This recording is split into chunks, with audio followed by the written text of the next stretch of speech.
जो इधर प्रोग्राम हो रहा था डाइटिशियन वगैरह, ये काफ़ी इंजॉय किया है। इसमें क्या क्या बताया?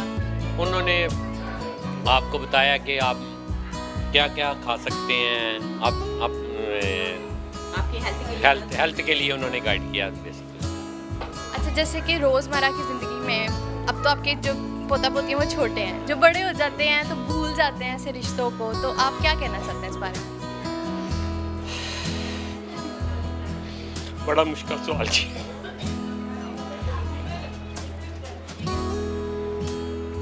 ये बड़ा मुश्किल सवाल है। सर बताएं, कोई जज्बात अपने जो है वो शेयर कर दें। ये कल्चर है। इनको भी चाहिए कि जब हम बूढ़े हो जाएं तो हमसे इसी तरह प्यार मोहब्बत से रहें। रहेंगे, ज़रूर रहेंगे। आप इतना प्यार देंगे ना तो ज़रूर रहेंगे, ठीक है? आज के दिन नहीं रोना आपने, आज आपने सिर्फ एंजॉय करना है, ठीक है?